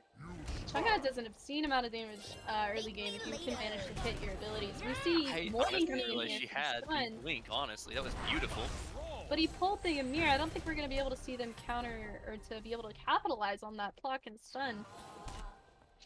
Sorry, I had to rub my nose. We see another pluck and stun. We're going to have a dash ult? There's the there's the freeze coming out from Ymir. Hercules is beat up. He can't really do anything else now. Loki is coming in from the back, hoping to get like a pick or something here. They'd have to dive tower though, and Ymir had to back, so they're not going to be able to do much here. I think he's just probably going to walk on by. Had Hercules pushed the other direction, we would have definitely seen an engage. But he did the right thing, pushed it right back towards his tower, kept himself safe. And he solo lane. The slugfest continues. Ooh. And good damage. You don't want to box Gilgamesh in his 3. That's not a great place to fight him at, especially when his steroid is active. Nike had a very good jump though, managed to dodge the Gilgamesh stun. That was very fancy footwork there, I'm impressed. Yeah, the box slugfest will continue. Morgan Morgan's goes here, for but Loki's here. on the right-hand side of the jungle. He might start rotating. He's going to keep farming right now until he sees an actual commitment come out. Knights also has that very deep ward up there by their blue buff and was able to see her coming from miles away. And they actually, or Loki's going to back off now. He was ready to rotate. Good man, he dropped his speed to get up there. And you see, they're just, everyone's kind of feeling each other out right now, looking for farm, looking for an edge, hoping for a pick. I think around these oracles on the left-hand side, we might see some action, but for the most part, they're probably just going to disengage, back up, and reset. Knights doing what they do, taking the farm as they get it. They are ahead by 2 kills and up by, I think, roughly 1.5 thousand gold. Looks like 1,300, 1,400 right here. And that's Yeah. fantastic. They're doing a good job. And they've kind of stalemated this. And being up in money while down a tower just shows how far ahead they actually are. Because their tier 1 and left is down, and yet they still have a gold lead, which is very nice to see. Unfortunately, with that tier 1 down, though, this Heimdall is also going to be able to rotate, just like last game. This Soul should be able to rotate. They should be able to rotate to these fights because they have so much lane pressure with that tower gone. So hopefully we see more team fighting coming out of the Ferrymen here. Maybe over that really, really, really late call on Scorpion. Typically you want to get the Scorpion much earlier on because you don't want to have to risk mid lane getting more powerful than it already is. We see a dive on the Nike here. Nike ult going out, Ymir ult coming out too. They're gonna have to just outlast the health of the shield, but they managed to do it while under tower. They also Still got looking to Nike's come around needs and too. horrific emblem. Morgan ult coming down. Morgan She's ult turning into coming out. Gilgamesh. She's got the Ymir in the circle. She has decided he's going to be the target. Loki coming in to assist. Ymir's going to walk that way, but he's got a Scylla ult to deal with. He's trying to juke. He has juked it Swing successfully. and a miss! Chang'e comes in from behind and manages to clean up the Scylla as she throws her ult out. So Herc far, is a late to this 2-0. rotation. Oh, He tries and to that's dash the Ymir not what in, you want to but see. no one to pick up on it. One thing I'd like to point out this game is that blue comp has much easier CC to confirm than the red Oh, comp firmly does. agreed. Very, very Yes. true. Yes, the red comp is very much reliant on Morgan hitting her stun from point blank range, putting herself in very much danger, or Hercules shoving somebody the correct way. Hitting your 2 is not something you want to rely on. It's nice when it happens, but you shouldn't base your entire team comp around it. And that unfortunately makes it very hard for Scylla to have targets, which is why I would like to see, as I was saying earlier, this Morgan keep turning into Loki and Chang'e, not so much for her own damage, just to give the Scylla that way to follow up if she needs to. Or even turning into an Ymir. Just some way of actually laying the CC to let that Scylla free cast and let that in the late game, let the Heimdall free cast as much as possible and put their damage down and confirm it. Which I think the Ferrymen are running into the same issue that they drafted last game, where they have a lot of single target damage and CC. Not a but not lot of a team fight. synergy. Yeah, it looks like the Kings, the Knights once again just seem to enjoy this team fight strategy, which is honestly where you want to go. And for the way that the Ferrymen have drafted, I would assume that they Oh. good secure. Wow, I thought Hercules Holt had that for a second. Yeah, I did It too. looked That was close. very, very close. It seems like Loki blinks in. He goes on the Scylla in mid here, followed up by Gilgamesh and Ymir. Let's see if we He can get might the be able to kill. hunt her down. He's got the movement speed Going to get it through done. the jungle, The but ult being forced out, but she's gonna try and jump over. Crusher and the take damage bleed. from Loki, Beautiful. man. Pick her up. Nike Now looking he to get might some be in some trouble, revenge but for her teammate. Gilgamesh Ymir Morgan blinks coming over. in. Gilgamesh is there. They've got her. She's dead. And on the left-hand side of the map, Heimdallr gets soloed by Rama, and now we have Nike being stuck in a hard spot. Nope, they've turned their attention to Hercules. They have the damage, they have the stuns, they have the anti-heal. They've got him locked in. Nike waiting to assist her teammate. No luck so far, and now he's relying entirely on movement speed to get back out of there. Fortunately, it's the beauty of Loki Ymir. here trying to get the greed, trying to get that kill. Um, And Rama's just gonna split push it until he gets there. He's And taking now I'd like to tier see a Pyro 2. being picked up here. This would be beautiful. This is exactly what Pyro they need to do. calls by the Knights. Beautiful team fight. Hercules had an amazing two-man plus to save that Nike. I just feel like we need to throw that out there because it was really nice. He had a great two-man That- pluck, but I think an even better jump by Gilgamesh to shut down the Morgan, killing the Loki. And honestly, big props too. The Rama managed to take out the Heimdallr in a solo and get a tier 1 and tier 2 during that fight. Just absolute. We bacon see on the top. Heimdall. What do you Panda, you're an ADC main. What do you think about this Heimdall build going into straight crit on the god? So he's got everything he needs to. He's planning on probably going to a Deathbringer there, and then last item, more than likely, you'll typically see a Poison Star, and then finish that up with a Hunter's Cowl for the AoE attack speed. He's just trying to box hard. He's not going to go the Silver Branch bow because he has no stairway to work with on it. So he's trying to do is simply hit as hard as possible. His real objective is just to sit there and hit whoever Ymir freezes. Or not, sorry, not Ymir. Whoever Hercules pushes as hard as possible. The reason I say that is because Heimdall's passive is that his crits just do less damage automatically. So do you think it would have been better for him to go a more crit-based, well not crit-based, or shred-based build, like maybe a King Size or Exy or something, instead of the crits? Ooh, beautiful Scylla ult coming out in mid lane as well. Oh, the double tap. He's low, but he cleans it up. Ooh, Rama coming in to save the day. Gilgamesh misses Gilgamesh the 2, misses his unfortunately.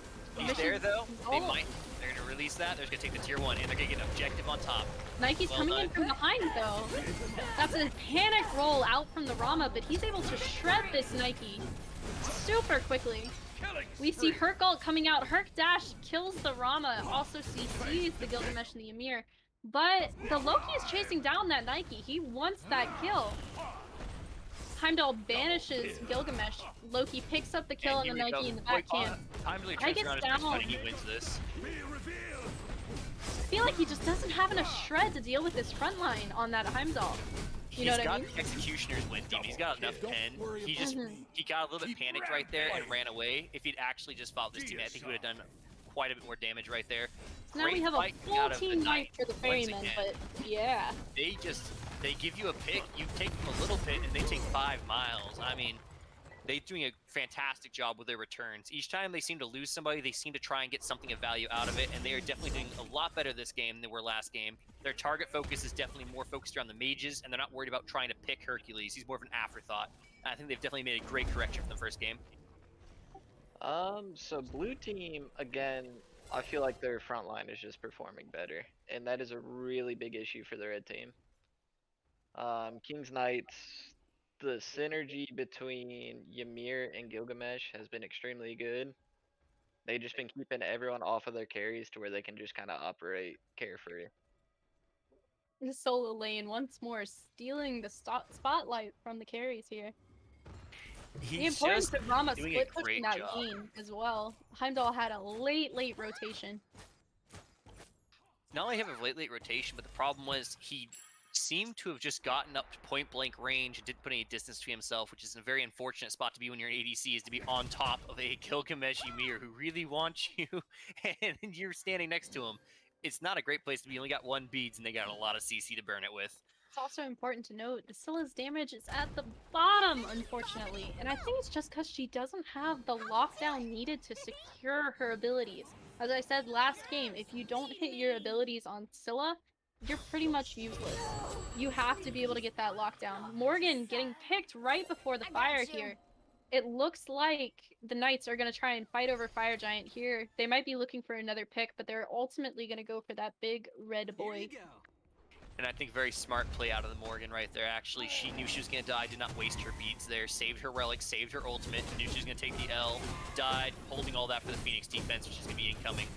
The red Loki team is seem to in the be... backline here. He's probably just looking for a zone. Nike's going to be the one to attempt to steal. The rest of the Ferrymen start to pour in a little bit at a time. The trickle has started, but Nike's got to either hop over this wall or Hop steal the it. wall. Good Ferryman steal. managed They've to got peel the it fire. up. Scylla ult is active. Is she gonna look to use it on someone or use it to get away? It looks like she's getting away. She takes 2 hits from Rama, pops her beads for the Ymir. Ymir tries to wall, she dashes through. They're chasing down the Hercules now, and Nike is backing in their jungle. Hercules looks dead to me. And that's all she wrote. I have no regrets. Taking the fire away from the other team, though, is kind of a huge play at this point in the game, but unfortunately they are probably going to lose a Phoenix for that unless we see a really good defense come out here. We need to see a Morgan ult turn into somebody. Honestly, I'd want Gilgamesh right here. Just dive in and stop them from diving on you. Looks like she's opted to turn it into... That's her invisibility down. Loki manages to kill a Scylla behind the Phoenix. This, Nike is just not helping her backline at all. She's just pushing and pushing and pushing, not looking to help she was those actually behind doing her. a very important job. She was staying in front of the Rama with the block shield so his autos couldn't hit the Phoenix, trying to keep that alive as long as possible. Morgan ult was used to turn to Chang'e, which is unfortunately one of the Looks like squishier game to targets, and that is more than likely going to be game. We see Heimdall is trying with all his might to help here. He ults off the Loki in the in-game screen, but that is game 2, and the Knights take it. That was a much more one-sided game. I liked the comp, though, from the Knights. That was very, very interesting. They kind of put on a clinic here for No, they frontline. definitely just got in that driver's seat and decided every pace of that game. Unfortunately, I think one of the bigger problems Fairman had was they didn't really fight over objectives or start an objective. They were a little bit scared to try and get things, which is unfortunate. When you're behind, you have to take a little bit of risk every now and again to try and fight back into it. Staying in your lane farming is not always the best way to go. You also They note the difference between the Ymir going 0-0-16 versus the Hercules 3-4-2. It seems like he was a lot more interacting with kills, setting up damage more than anything, but the Hercules was just taking kills. As much as I hate to say that, we saw in dual lane him kill the Rama when there was no way he was going to get away. I feel like it's a lot more important, especially if you are behind, to share the XP around, especially if you're support. Yeah, make sure your goal goes to your carries, absolutely. Ward And we look at MGP the this damage numbers is here, Brahma. and the damage numbers are unfortunate. I don't like to see an Emir and a Scylla's damage that close at the end of a game when Raw Tahuti's been picked up. It's not a good look for you. You want to try and you know what the real problem is they got to set up their Scylla a little bit more to let her do her damage because once again it's all about confirming that damage. I feel like if they had a team that offered a little bit more CC to allow that Scylla to cast, it would have ended a little bit better for them. I will say, just how you said they picked up the Gilgamesh to deny it, I feel like they picked up the Scylla to deny the other team playing it. And when you do that, you need to set your comp in a way that you can utilize that god to the best of their abilities. And the team that Scylla was drafted into was very much a solo pick team, which Scylla does not shine in unless she gets early kills and early damage, but she just wasn't able to because they had both a weak mid lane early and a weak jungle early. Morgan also, I wouldn't pick Morgan early, especially because she can get counterpicked like you were with the Loki. All that tick damage and freezes and slows was a pain in the butt to deal with.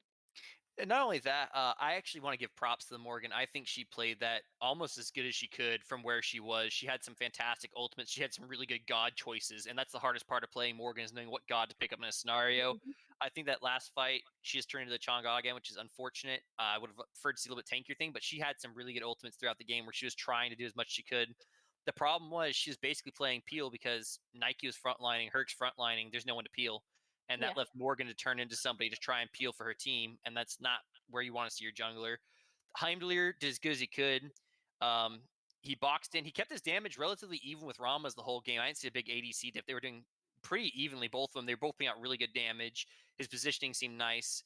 At the end of the day, though, I think it's got a hand to the Knights. They executed their team fights almost flawlessly a lot of the time. They were doing a great job of synergizing their ultimates, finding the right targets, and then immediately taking objectives.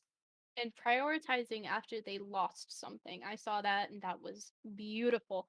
It's hard when you're in these type of team fights if you see someone die, the morale can plummet. But they always seem to have an answer for it. They knew what they were doing and they definitely, as you said earlier, steered the pace of the game in their favor. Even though they weren't early game, they managed to take the reins from the Ferrymen. So I just want to kind of segue this because we're kind of wearing down. So my set MVP for this match definitely goes to Achilles over in that solo lane. He played incredibly on that Odin, and then he played really well on the Gilgamesh. And my biggest thing was for this game the draft board and then how the frontliners played. So I felt like Snow and Achilles did a much better job at setting up for their carries and kind of letting the carries operate at full steam without too much worries. Absolutely. I could agree with that. Achilles definitely taking home the MVP. And not to let them just be shadowed, though, I think Crudeness over there with the Loki doing a great job of just executing pressure, being scary, being that little worry in the back of your mind that he's in the jungle. He was part of a lot of fights, and that's what you want to see out of your jungler, constantly looking for the fights, trying to make the stuff happen. And I think he did a really good job of that. Synergized very well with Snow, as you were saying. Well, heck, both of you guys. I liked Zombie Crusher. You don't get a lot of shout outs for mid, but that mid did very, very well. She managed to get in, do damage, and get out for free. And then on Chang'e, that is very, very impressive. She got a 2v1 kill early in the game, and I will forever be impressed by that because that is not the easiest thing to do against a Morgan and a Scylla. So my MVP definitely goes to Zombie Crusher here. Alrighty, I think that is gonna end it for us. GG to yeah, MVP is bedtime. You're right. That is GG to both teams that played. We'll be looking forward to see more exciting games further down the line. Yay!